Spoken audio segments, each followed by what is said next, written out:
very fast to match the timings. Moving ahead to our final panel, where our eminent speakers would be discussing and sharing their insights on how they see the future of warehousing and how modern they want to see their warehousing and what are their strategies and plan for future.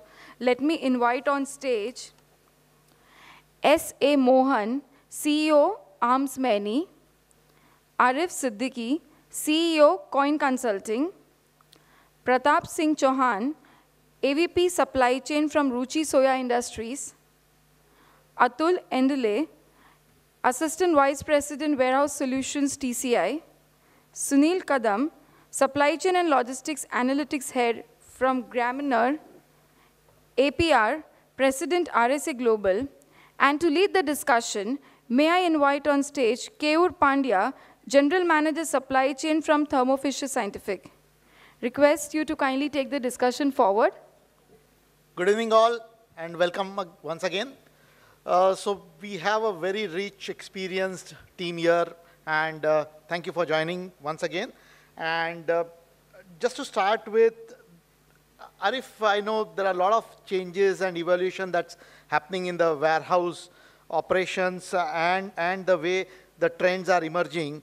What are your views on this, and how has the warehouse operations evolved in last 2 decades, and more so with post-COVID?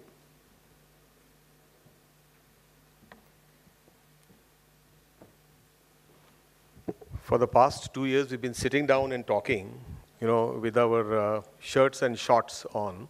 So I thought, please take your seat.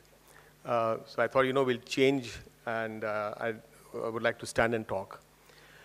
So I think it's been a great day. The whole day we've discussed a lot of things. Specifically, when we talk about automation, technology has been, a lot of dwelling has happened on technology. And we understand that during the pandemic, there has been paradigm shift in the way that we did business. Not that any of these technologies and tools and systems and processes that we've talked about were not forecasted in 2018, 17, and 19. The only thing is that what pandemic did was that it speeded up the entire process of adoption. That's exactly what has happened. And obviously, there is some more evolution that has taken place, some new inventions that have taken place, and we've been very, I think, intelligent to adopt most of these changes that have happened. One thing that I would like to cover, which I think the panel intentionally didn't cover, was to do with infrastructure. Now let's see what's the change, what has evolved. Warehouses have been there. We started 30 years back with operating out of dilapidated industrial, small industrial units, which were available, with big, large halls and small halls in the corner, and they were factories which didn't do well, and that's how the warehouses started. Then we ended up moving from there, and then we said, okay, let's start building something which looks like a warehouse. And then we were all, who were part of the third-party logistics industry, serving companies, started looking at, asking developers, farmers at that time to build a shed. It became a shed. Then came the PEB building, and then higher heights, et cetera, and then we all have, I think, witnessed that piece of the movement. However, in between, we lost the legitimacy of the warehouse, meaning that what was legal or illegal in terms of ground coverage, in terms of environmental clearances, in terms of setbacks, providing for roads for fire tenders. And we started learning it as we do typically as where we belong to. We learn with accidents, we learn with incidences, and then we improve marginally with these incidences. And some of us don't even learn with the incidences because it didn't happen to you, so therefore we continue in the same old style. However, in the past 8 to 10 years, or rather 10 to 12 years, we have started seeing certain organized methodologies, systematic approaches in the entire disorganized industry of warehousing. And that represents approximately today 7 to 10% of the total warehousing ecosystem, which means that the opportunity that exists is huge. And most of the warehouses that are currently being built are being occupied either as a part of the replacement demand or there is organic growth that is taking place. So a lot of it is happening due to replacement demand. And when I talk of replacement demand, I can tell you, for example, in Mumbai, you have this big, huge distribution center called as Bhiwandi, which is the largest distribution hub. And more than 50 to 60% of the old warehouses have now come into residential zone. Now, and these are occupied by all the big and great companies that we've been hearing about since morning, and we keep hearing through the year, you know. So more than 50% of those warehouse spaces are now going to move out from there and will have to move out because those lands have become very, very valuable and they've become residential and therefore they need to move out to a new location. The second thing was compliance, okay? Compliance has started falling as an axe on the head of many of the people by virtue of either accidents or by virtue of complaints, public litigations, et cetera, and therefore we've had, some of us have actually, who have failed compliance have moved out. The other aspect of compliance has been audits that have taken place. So a lot of multinational organizations with their auditors coming from Japan, France, London, UK, USA, etc., have started saying that you need to move out of this place because this is the worst warehouse that we have been operating from, etc., etc. Earlier, the excuse was there is no other facility. Now there are facilities available. There are organized developers. There are private equity funded large, very, very large development organizations which are in play, and they are now presenting their products or their boxes all around. So that's how this entire thing has evolved. Now let's come back to the things which will drive the change or which have been constantly driving the change. We talked and heard about the word complexity, Complexity both in terms, and the complexity is not only been created by the customer, but all those factors and marketing, I would say, aspects and activities that actually create the need and cajole the need within the customer who did not know that he has that need. I'm not sure that the customers wanted a 10-minute delivery, as we are talking about, in a city where it takes 10 minutes for you to get out of your complex. Forget about getting into the complex or the society where you stay. Or you have got more than 64%, as it is studied by the traffic police of Mumbai. If you read their report, 64% of the traffic lights in Bombay at peak time say red for over 180 seconds, which means 3 minutes. So if you have a biker who is going to stand there for 3 minutes, how will he reach you in 10 minutes is a big question mark. So complexities will continue to increase. Complexities, and then you expecting that you want a packaged product over another packaged product. I mean, a shoe box to be further packed into another brown box. I don't know whether it is actually an expectation or it is just an unnecessary complexity. So what is happening is that complexities are getting created and will continue to increase, and that will drive a lot of change the way in which deliveries or warehouses are going to be operated. Second part is going to be the scale. Yes, organizations, despite the pandemic, despite all the corona stuff that we've gone through, are registering growths of 20, 25, 30, 35%. Fine. And we have all been hearing these astronomical numbers, thanks to the conferences you attend, thanks to the stock exchange, thanks to your brokers who tell you how businesses are doing. We just keep hearing these astronomical numbers, which I'm sure most of them are true, and organizations are growing. The second also, if you look at the sizes of the warehouse boxes that are now being created, we have a gentleman here, my friend from Wellspun, and you can talk to him and he will tell you that most of the sizes of boxes that they're now building is upwards of 3 lakhs, 4 lakhs, 5 lakhs square feet. I don't think there's any 50,000 square feet box or 25,000 square feet box that is being developed, which also means that there is scalability that's actually a real, it's real, Third is cost. Cost is something which we've been talking about. That's going to be a very, very important driver in the entire system. So as complexity increases, cost is also going to increase. I can't think of a way where you will be able to meet the complexity at a low cost. I think it's going to be some other formula you'll have to apply to get that cost low. And the fourth one is going to be the integration of systems. I don't see why a Coke can't travel in the same truck as a Pepsi if they are sitting on the same shelf, finally where the customer is buying it.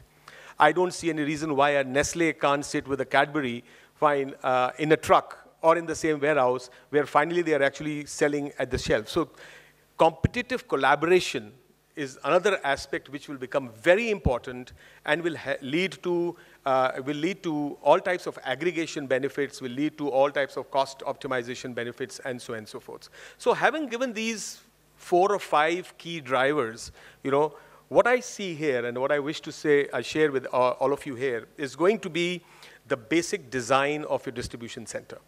Designs of distribution centers will become very important. We've heard everything here except for design.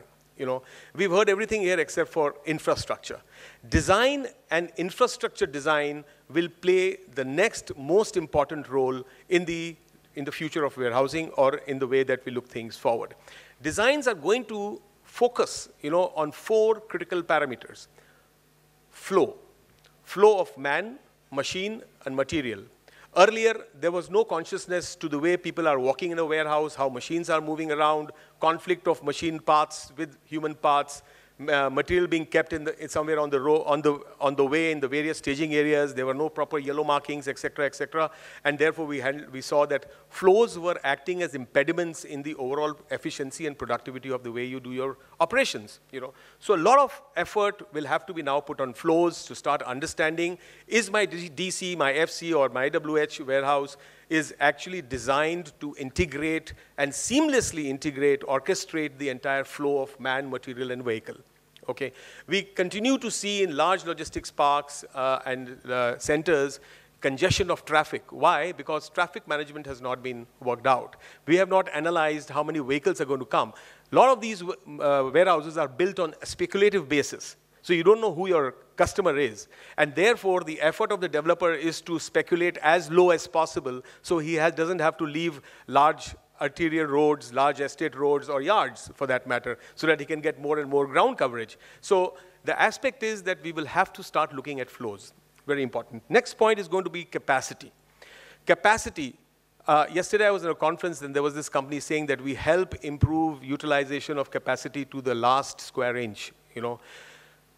With the steel prices, cement prices, and diesel prices, labor prices going up, the cost of warehouse development has already scaled up by 25–30%. What used to cost 1,300 to 1,200, 1,400 rupees a square foot is now touching 2,000 rupees only in terms of construction cost, leave alone the cost of land. Okay?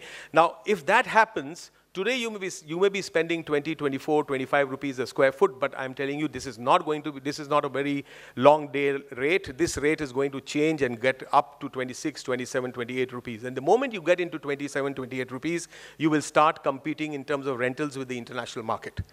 In certain markets in India, we are more expensive than what Malaysia, Indonesia, are in terms of the rental prices. Once that happens, the volume will become important. And therefore, I still remember, almost 17 years back when I designed the first warehouse, it was 8 meters tall. Then I went up to 10 meters tall, and people were calling me a fool. Fine, now you have warehouses which are 12 and 13 meters tall. 17 to 18 meters is the new normal. 17 to 18 meters will be the new normal, and I can tell you 5 to 7 years from now, you will be sitting in warehouses which are minimum 24 meters tall. And when you get to 24 meters tall, you will have no other way to operate a 24-meter tall with a manual forklift and a selective pallet tracking system or a multi-tier shelving system, because those systems will fail at that height. Okay, you will have to get to automatic storage and retrieval systems. You will have to shelving will be replaced by mini-load systems, because the volumes will go up. So imagine the 3-dimensional effect. Fine. Increase in size from 2 to 5 lakh square feet will become the normal size of a warehouse, and heights in excess of 17 meters. You add these 3 geometries put together and understand the coefficient of operation that you will have to deal with. The coefficient of operation will get almost 8 to 10x from where you are today. And then people and all the labor stuff that we were talking about, they will all become primitive. You will get into semi-skilled, upper-skilled laborers, licensed laborers who are going to be licensed forklift operators and licensed operators, etc., to happen. So all this will end up in a renewed document of productivity. Human productivity will no more be 40 packages per hour on a packaging table or 60 packages an hour on a packaging table. That will considerably go up, because the number, with that low productivity in a 5 lakh square feet warehouse, you will require, even if you're on an omni-channel distribution side and not an e-commerce, you will require more than 300 packaging tables. Now, if you understand what 300 packaging table means, it will just lead to total chaos. And therefore, you will have to find ways to improve the productivity per packaging table or increase the productivity and reduce the number of tables, okay? Which will lead to multiple mezzanines where all these packaging units will be operating. So just imagine what's going to happen in the next 5 to 10 years, and even in with certain companies in the next few years, you know. The 8 to 10% that we keep talking about are definitely moving at a very high speed. But let me tell you, the balance 90% is also catching up. Now I have so many customers who are just simple traders, you know, traders of perfume, traders of high-value cosmetics, etc., who are looking at automation in their 10 to 20,000 square feet facility. So this is exactly what's going to happen. Efficiency of machines. So machines, the old stackers, the same old reach trucks, the same old, you know, VNA machines are going to transform. They will have to transform into speed. So you cannot still continue to expect 5 kilometers an hour as traction speed.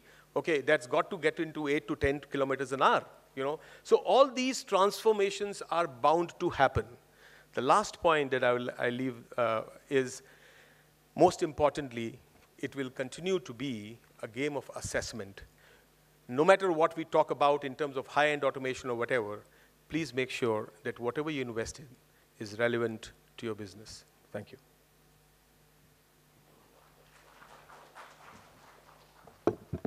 Thank you, Arif. I think very, very valid points and very insightful session. From the point that you touched upon the warehouse design, you touched upon the infrastructure and the way things are changing. And I completely agree to you that height is going to be the way forward. So from that point, I think we have, when we have warehousing operations, we have multiple stakeholders, and design becomes a very, very important aspect. When there is a warehouse that is getting constructed, it starts with a design, followed by multiple material handling equipments, and then you have customers and other stakeholders who are involved. So Mohan, from your perspective, how would it integrate? Would it make sense to integrate all of them together? Because currently we see that most of them work in silos, right? And so how will it help when you integrate them together, and what are the benefits that you see? Thank you, Keyur. So I think the stage was set very well by Arif in terms of size and scale that has transformed in the last 4 to 5 years. You know, maybe effectively in the last 5 years, I would say things have changed very rapidly, and for the next 5 years, it will change even more rapidly. In terms of heights, you know, talked about heights now becoming 12 meter and 15 meter. What is happening is, and if everybody wants to use every square inch of space in a warehouse, then obviously you have to use the height completely. And that's where the multi-tier storage and shelving systems have evolved. You know, where, you know, initially it used to be ground plus 2, now it has gone to ground plus 4. So you're almost touching the roof, you know. And then, you know, you use lifts and you use chutes and all to bring material, etc. down. And the whole design of warehouses have changed. Now, you know, we are in the business of making storage racks, and we also offer everything from, you know, static racking to fully automated storage and retrieval system, the entire works, including end-of-line conveyors, etc. So the issue has always been, you know, the integration, what Keyur spoke about, is that if you talk about the standard pallet racking, which is there in most 3PL companies, they all use the traditional, you know, they go up to a maximum of 12-meter height, and 12-meter height you can service with a reach truck. You know, a reach truck can do the job of 12 meters. Anything above 12 meters, you go up to 16 meters, then you need a very narrow aisle truck. It's called a VNA truck, which is you know, rail guided, etc. Beyond that, anyway, you can't really, you need a completely different set of equipment. You can't do that. Having said that, most companies, you know, if they are in the pallet tracking side, they're very well integrated in terms of the aisle spaces, required for material handling equipment to move, because that's the primary way you can actually store or remove the materials. The next step of automation which is now happening is that, when you have very large warehouses, I think you said 3 lakh square feet is becoming the norm. It used to be 50, 60,000, and now it is 1 lakh, and then it's 3 lakhs. The number of pallet positions in a standard pallet tracking is humongous. It's like 25,000 pallet positions, 40,000 pallet positions. You can't even see from one end to the other end, right? So then if you have to leave aisle spaces for your material handling equipment to move, then obviously you're losing a lot of, close to 40% of the space is actually lost in aisle spaces. Therein comes the next stage of, semi-automation is through shuttles, pallet shuttles. So you actually remove, half the number of aisles, and then you go towards putting pallet shuttles, and then, you save space as well as you improve your productivity. And then you don't need so many reach trucks or forklift operators. You basically need, very few of them just to put the shuttle in from one level to another level, and the shuttles will do the job of taking it in. So you kind of simply jumped your density from 1x to almost 4x, 5x, depending on how well the design is done. Now herein comes the actual aspect of what Arif spoke about design. There's very little credence given to design or focus given to design, in warehouses. People like us, people like Arif, actually we help design extremely well so that your space is utilized, your integration with material handling equipment is done, so that your eventual efficiency of any operation is a combination of everything happening together, right? It's not in silos. And we've seen many customers, they've already designed the racks, and they have not even thought about what material handling they're going to use. So that's a big no-no. And now things are, the larger companies are now realizing that they need some professional help. They need some, they're willing to kind of listen to companies who have the required depth and experience in trying to do this kind of work for them. Because not only spending, crores of rupees in rental for such large warehouses, they might as well utilize it extremely well. In the earlier panelists, I think, I was listening to Umesh from Coca-Cola, and he was talking about adoption of ASRS. ASRS has, as it's called, automatic storage and retrieval system, is a fully automated system and needs a lot of scale. And I know Coca-Cola did that, and so did Asian Paints. Asian Paints, all the plants are now having ASRS, and so have ITC done it. So they need size and scale, and they also need more. It's very, very suited for manufacturing type of manufacturing setup. Not as much suited for the warehouses at the moment, because the warehouses have not reached the size and scale of what needs to be done. Because even in a large warehouse like 3 lakh square feet, correct me if I'm wrong, Arif, but I think more than 50% of the space is used for operational areas, which means vacant. It's that inefficient. You can't even believe how inefficient it is. More than 50% is used for operational areas, which is, moving material from point A to point B, the packaging stations, all those things. So the evolution of automation is also got a function of how one thinks design and how one thinks of time and cost. For everybody, it's time and cost, right? If you really apply the science of time and cost to your design thinking and your how you want to scale your business, then comes up with so many different solutions are available in the market today that you can actually transform your operation and bring about a lot of efficiencies in warehouses. I think we're just at the beginning, as what we observe in India, we're just at the beginning of it. There's some, there's a lot of discussion on robots, there's a lot of discussion on carton shuttles, there's, so many things every day being talked about, various companies, various videos that you see on LinkedIn, posted by various people. I think it's still, very, very fragmented, very scattered. There's really nothing which is coming up together, and therefore it's not very interesting to a lot of international companies to come in India and really provide that service, of design and the product and the support, right? So I think going forward, our belief is if we go the way we are going, India will definitely need automation. No longer labor is going to be an arbitrage, because labor is going to be only so much that is available to you, and the warehouse is becoming large. People cannot be, you can't have, 5 football grounds size of warehouse and then have 5,000 people working in it. It's just not possible. It's just not efficient. So automation will evolve and it will happen, and there will come a time when all the, all the pieces of the puzzle will have to fall together and be looked at in a very holistic fashion. That's my view on this. Thank you. Thank you, Mohan. I think when you spoke about ASRS and Asian Paints, probably it took me back to my Asian Paints days where we implemented the ASRS, and rightly said. I think both Arif and you spoke about ASRS, and that's going to be the way forward, because that helps not only of mistake proofing safety, but it also helps improve productivity to a large extent, because here you are using the height and that's where we will be able to gauge the maximum advantage.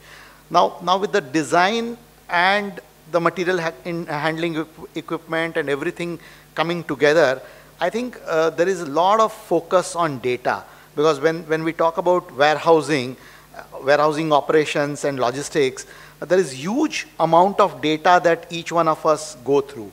Now when we have large set of data, how do we make them into a meaningful use? I think, Sunil, from your experience, would you be able to share a few use case studies which will help us understand in terms of putting those data into use and making meaningful trends and decisions out of that?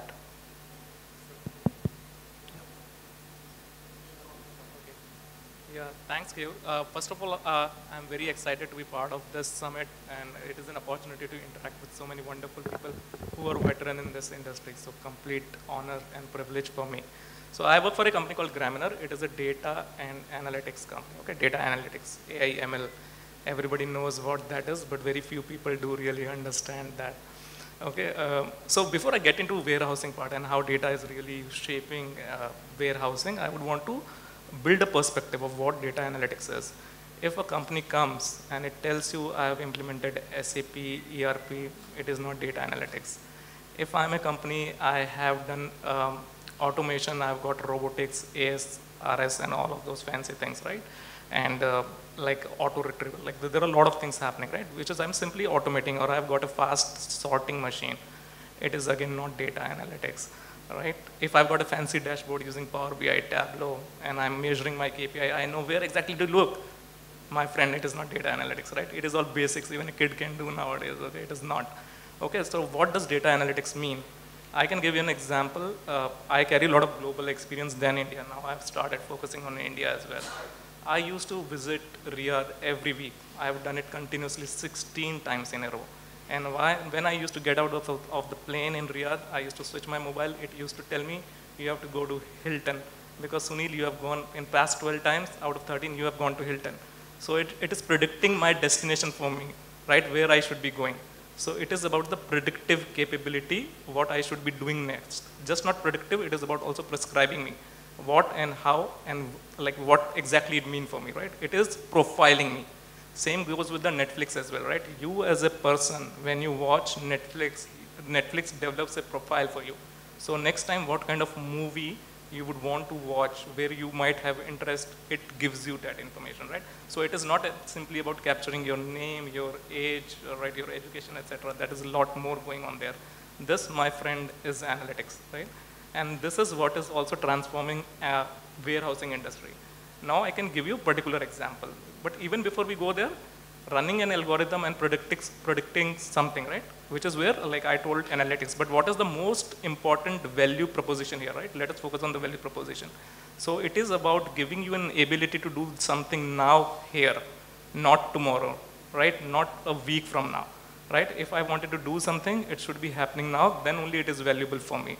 So I should give you that capability, right? So what are the technologies that are really shaping this industry? One is digital twin, right? I don't know how many of you know it, but digital twin is giving you a capability to mimic any process. It could even be warehouse and simulate it. For example, if a material is coming, it is moving on, it is going to something else, the worker is doing something, somebody is doing packing, somebody is doing loading, somebody is doing dispatching. I will mimic this on a monitor for you and you can play with it. For example, I don't have a required workforce. My machine is down, my material is broken. So what will happen next and what I should be doing next, right? So for example, I should deploy a more worker. Maybe I should get a more forklift. Maybe I should say a truck, hold on because I'm too busy right now, don't come here, right? So on and so forth. So that is what really delivers value, and this is what analytics can do. This is not what a WMS system, ERP system, WCS, WES that we talk about would do. Obviously, you would need that. I'll come to that why. Because analytics work on a very basic raw material that is called data, right? And data will come from all of these systems, right? WMS, WES. But what it can do with data is more important, and it is just not reporting. It is actually giving you an ability to really work towards it.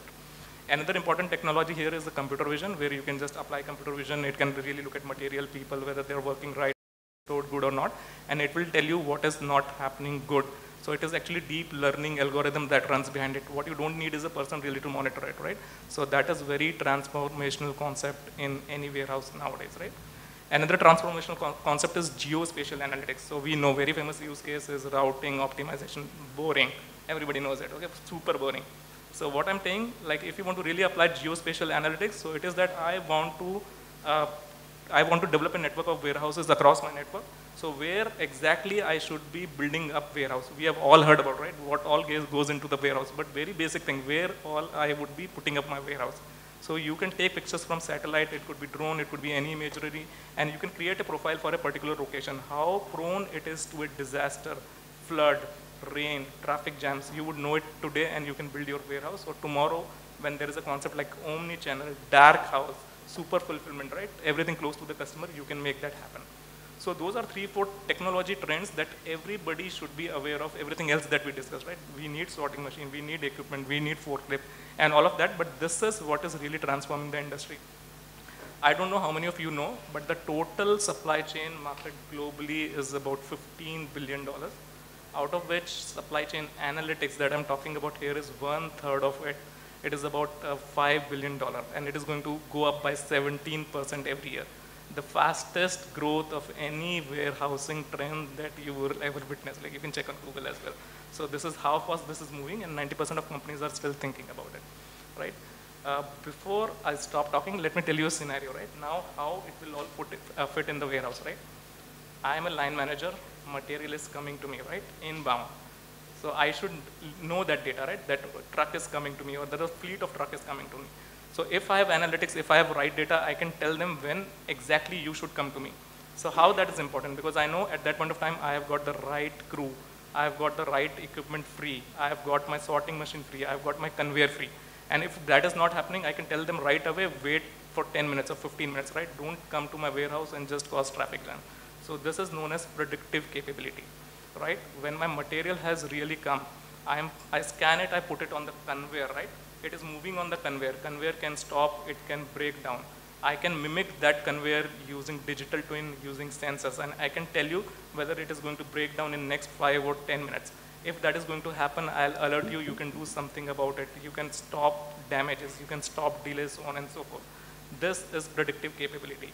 Not only that, I look at that data, which is numeric data, and I can prescribe using text, which is called the concept of NLP, NLG, natural language processing, natural language generation, right? And I'll tell you, to stop this conveyor machine from getting damaged, you have to oil it now, or you need to change filter now, right? So it will just not tell you that it is going to fail. It will also tell you what exactly you should be doing to make sure it does not fail, and it goes on, right?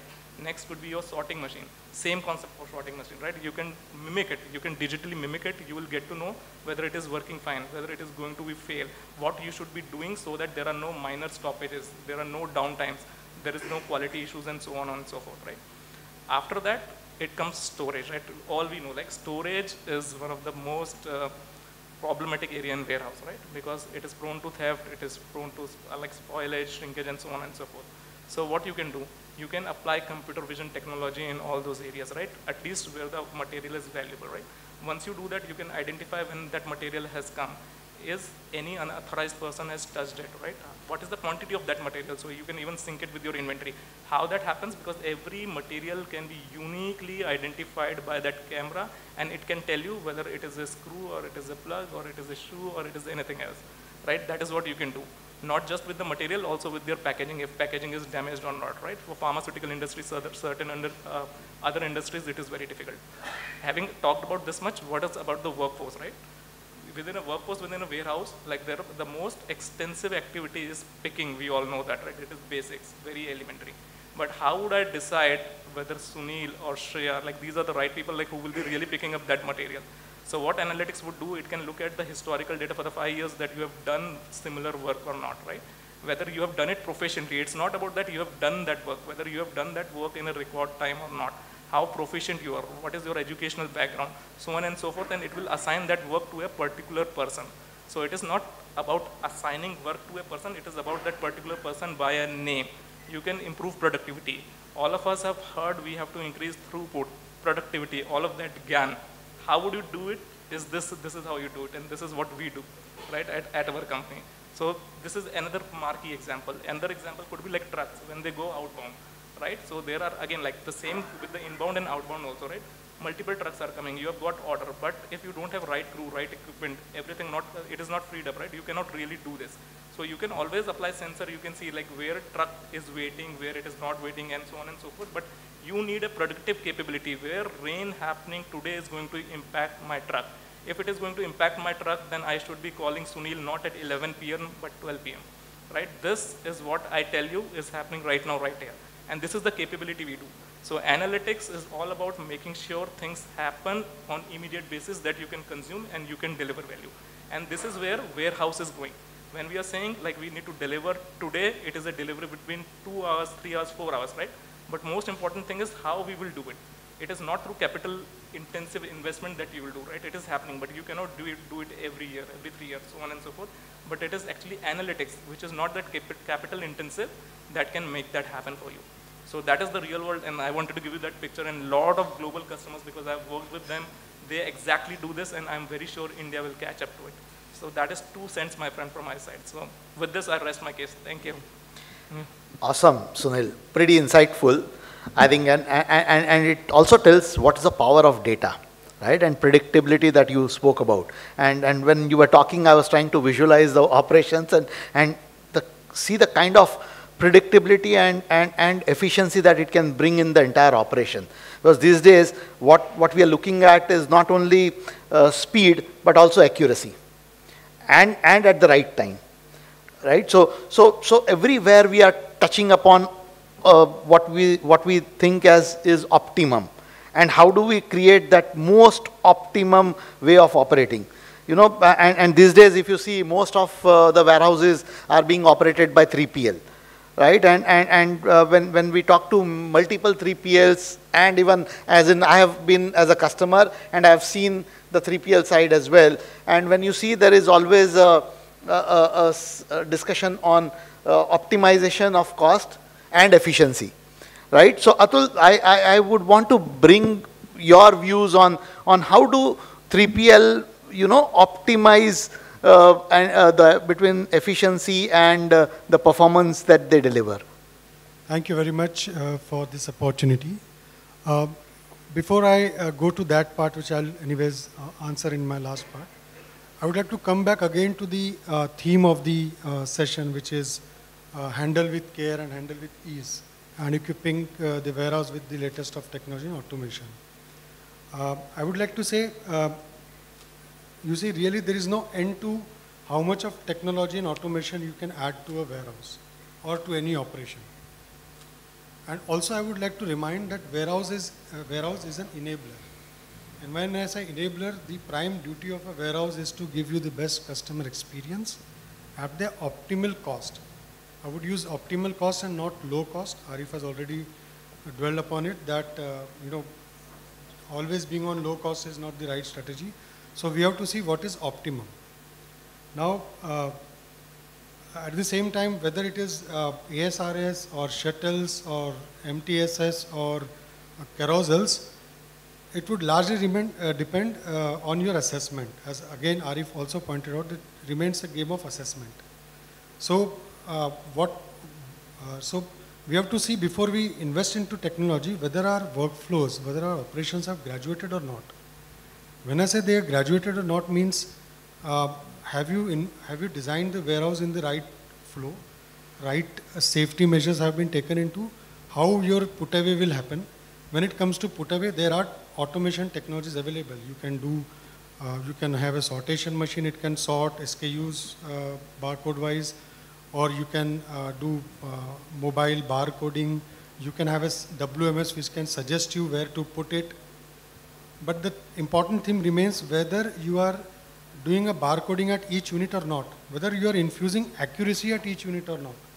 So that when it goes inside the storage and to the next processes, accuracy is something which is most important over automation. You have to also see if it's a B2C warehouse, how much of units per bin you have limited. You can say I've implemented scan in, scan out, so that gives a relief that fine, nothing wrong will happen. But what will happen to productivity? If per bin you are going to put 30, 40, 50 units, ultimately the picker has to see visually, then scan it.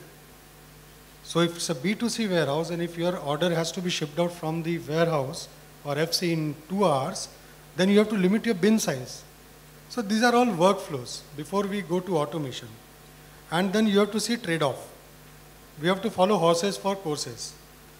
The another contrast is that, as Sunil also rightly pointed out, before going into automation, you have to see what takes most of your efforts. Where does the meat of your cost lies? What will move your needle? So as he has rightly pointed out that picking will take 50 to 60% of your time. Picking will have 50 to 60% of the cost per unit of the operation. So instead of investing into automation in the put away side, you can rather do mistake proofing on the put away side, inbound side. And if you are using multiple levels of shelving, then you can think of having a complete automation mechanized conveyor system which is moving downward spiral with a Y sorter. Your picker should be range bound, he should remain in his zone so that his pick productivities are the highest and the best with accuracy, but he should not be allowed to travel. He should get his drinking water at the floor, only thing for the bio reasons he travels, otherwise he is range bound to his zone and therefore his productivity is highest. And the material he picks, he puts it on the long conveyors which are moving, he doesn't move out of his zone. Those are traveling downward through a spiral conveyor, and there at the end there is a Y sorter which sorts a B2C and B2B order. So this is an example wherein you are putting automation, but what part of the workflows you are putting automation into. Another example is of ASRS. Of course it is a future technology. Of course as we move along, the cost pressures of per square foot rentals would come in. But as we speak now, ASRS would stand for safety, ASRS would stand for highest productivity, it would stand for efficiency and accuracy. But ASRS also works on a unit load concept. What is unit load concept? It's a pallet in, pallet out scenario, it works well. Or even if it is 90% pallet in, pallet out. But if you have 80%, if you have 100% pallet in, full pallet in, and 80% half pallet picking, then what? Then it would not give you the desired results. Then while at the same time you are thinking of investing into mechanization or automation, you have to see what works well. So instead of ASRS, you can think of utilizing the full height, you can use the cube of the warehouse, you can use the VNA machines or the reach trucks, you can have your aisles kept at the minimum. But another angle to it is that, how about using double deep warehousing? So at the same time, savings, getting these savings accrued on all these areas, if you invest into double deep racking, then you are also going to save your aisles. You are not only reducing your aisle size, but you are also reducing your number of aisles. So this is another case in contrast before you go in for full automation, invest into machines. So this is how we need to move ahead. And coming to the last part, cost you mentioned, cost definitely plays a very important role, and I represent the 3P industry, and all the challenges are now put on our head. So they would require compliances, they would require a warehouse on demand, they would require variable costing, they would not want to give you minimum guarantees, and they would want everything. So I would like to make an appeal here to the users here that this is not fair. I would like to say that we need to collaborate. We are also part of the supply chain fraternity. You might be users, customers, we are service providers and the likes of us. We need to collaborate. You need to be ready to pay for it. You need to design it for the long term of your own business, rather than being using something for short term and then saying ki after 2 years I need to go for 4 lakh square feet and let's do a short term contract and then sign it off. That's not the right approach. So today what is happening is that a customer would say, I would give you 500 rupees per pallet. I am operating it currently. I don't have compliance. I don't have this. When you do this, you need to have this, but I need a lower cost. So I'm not so sure how much valid this argument is when it comes to the user's demand. And so that's one aspect of cost. And another aspect of cost is that we are also now thinking of, or rather than thinking of, we have executed a couple of warehouses which are multi-client DCs with various industry verticals into one box. So we have a double deep system, we have multi-tier shelving, we have inside the multi-tier shelving an apparel client, a FMCG client also. So all these things we are doing in order to give you the best cost so that the shared costing is extended to you on a variable basis. But then the fact remains is that we need to collaborate to the maximum extent possible, and that's how I would rest my case with. Thank you very much. Yeah, thanks Atul, thanks. Pretty valid points and insightful. More from the point of optimization, and when you talk about cost, I think it's more about investment and it's more about future. That's what I think Arif also started his discussion with. And when we look forward for the future, from the future point of view, I think we will not look at cost. It's an investment, so to say, right? And that's where the paradigm shift happens in the thinking. And the other piece which is very relevant is, rather than looking at individual sides of 3PL and customers, I think partnership and collaboration plays a very important role. Definitely, yes. Probably if that is a mindset that with which we operate, probably we'll be able to move together and move together with a pretty fast pace. I agree. I think with all of these insights that we got today from each one of you, I think we have Pratap who can also share us his experience on high-tech equipments that are being used in warehouse operations, and what's going to be the next generation requirements, or what are you going to see new in the warehousing space when it comes to technology, maybe 2 years down the line, 3 years down the line. Thank you, Kevin. Actually, for modernization, if we're talking about why we required. For modernization, that is required for making efficiency, visibility, and how we can cut down the cost. And if we are talking about from last 7 to 8 years, I am working for automation and digitalization only. And if you want to set an example for a textile or maybe FMCG, in textile means just I am going to share one example for Aditya Birla Grasim, where means we were using for pulp. We were importing a pulp where that approximately we were talking about per pallet that pulp that weight was approximately 400 tons, 350 to 400 tons. So that is automatically dropped down at conveyor. After that, automatically that will be cut down. After that, counting in a PC, that is coming to directly to the machine. So one automation means if we are talking about in chemicals also, means that filling the jumbo bag through robotic model and picking the same, then dropping the same into the truck. So that we done a automation. If we're talking about ROI or means efficiency, that we reduce the cost as well. And if we're talking about the TAT, means approximately from 2 hours to we able to achieve within half an hour. Now, just we are talking about another that example for textile where we are going to talk from fiber to spinning yarn, then yarn to fabric. So that is a different products.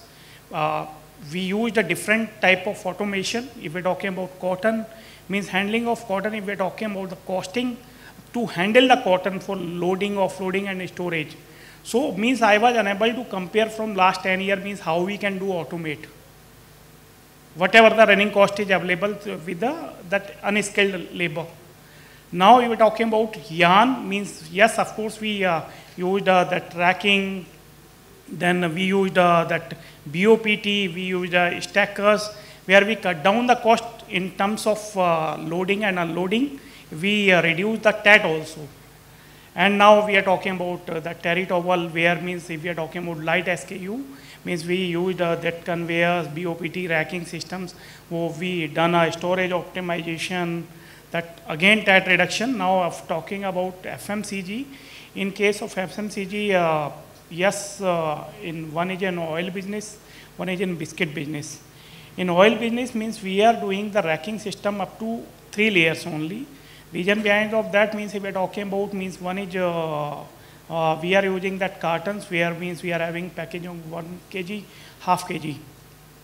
Another product is that means 5 kg jars. Another product is the tins. So tins if we are talking about means sometime liquidation and damages comes in that.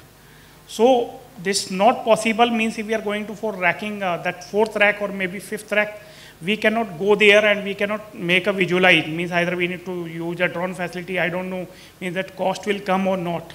Now if we're talking about biscuit means we done a 4 or 5 racking systems. And means entire systems means we are going to onboard that system, not onboarded right now. In through that system means entire means for multi-level flooring, means that material will come, that counting will start, means automatic packaging, and after that come into warehousing and sorting, then directly into the racks. So that's we done in last 6 to 7 years or 8 years. Now what we are looking for as a future, yes, of course, during COVID or maybe before COVID means now everybody, every human being want to, who is unskilled, he want to his child's or maybe that family, they want to come as a skilled manpower only. Now the unskilled manpower is going to be reduced.